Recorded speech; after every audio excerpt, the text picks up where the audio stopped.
Okay, up to now we've discussed the types of training that can be done online. We've also discussed how we might structure a course to enhance student enthusiasm and facilitate learning in the online world. So in this module, we're going to specifically discuss planning and building your curriculum. As Chris said earlier, we want our curriculum to be customizable to meet the needs and desires of the learners. What I didn't say is one size fits all. We should not assume the audience will adapt to the curriculum.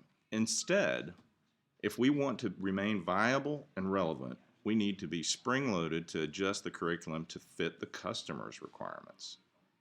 This is the process of determining what your students need to know to achieve their desired outcome and how to present that information in the optimal way. We want you to be able to turn the ideas you have from feedback into a full curriculum to pilot and later to build into a full course. The Educator's Field Guide defines curriculum as the means and materials with which students will interact for the purpose of achieving identified educational outcomes. When we talk about curricula, we're specifically talking about what you're going to teach, the order you are going to deliver the course content, and ultimately how you're going to present the lesson. To start with, you'll want to frame what you teach overall to provide the learner both an introduction and a context. I'll use this course you're watching now as an example. Initially, Chris, Shaq, and I decided we would present you a program on producing online education. Along with that decision, we concluded the best way to accomplish the training is to actually do it online. Makes sense, right? Then we made a list of areas we wanted to cover, and after whittling it down, decided on a logical sequence for the 10 sections you're seeing today. Lastly, we determined who would deliver each module within our group. Imagine the online course curriculum you are going to teach as taking your students on a journey across a river to the land of higher knowledge. Think of the river as some obstacle or challenge to their learning. Or, I guess if you want to be abstract, you can just think of it as a void or gap in their knowledge. Anyway, you have the materials to build a bridge. That would be what you need to present the course, including the means of how you will present the material. The bridge then becomes the way to the other side, and it is constructed of both the lessons and the method you choose to present the material in a compelling manner. The nature of the topic to be learned and the characteristics of your learners will influence the method you select for presentation, which affects everything you're doing.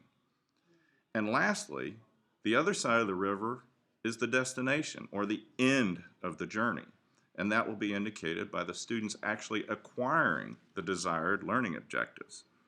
This example may seem simplistic because it is.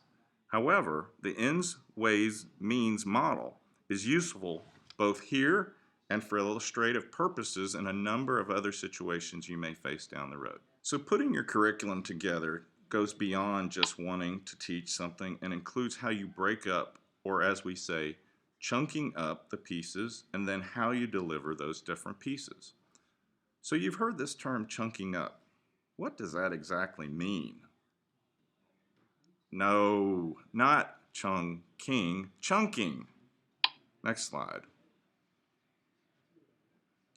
Oh my goodness. I think I'll be firing my slide maker. Next slide. Okay, now we're getting somewhere. So Groucho is asking the same question. It appears that it's a system of breaking down information into bite-sized pieces and then sorting those pieces into like piles to enhance our ability to remember. This slide, obviously from our British colleagues, summarizes the practice nicely.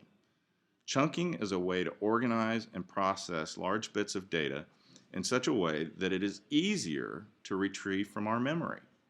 The bottom line is chunking is a strategy to improve memory performance. So how does chunking relate to building curriculum? When we build a course curriculum, we want the learners to be able to internalize the information such that it remains useful to them later. So you want to spend some time ensuring related pieces are grouped together effectively. When you have the information organized in a reasonable and logical order where one concept builds on top of another, you give your students the best opportunity to learn it quickly and easily.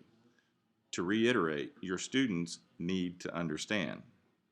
Most importantly, when you make this effort to present the foundational concepts before you move on to more complex ideas, you have postured them for future success by being able to actually apply what they learn. By chunking the course, we are able to accomplish that major goal. That's a quick overview of curriculum planning.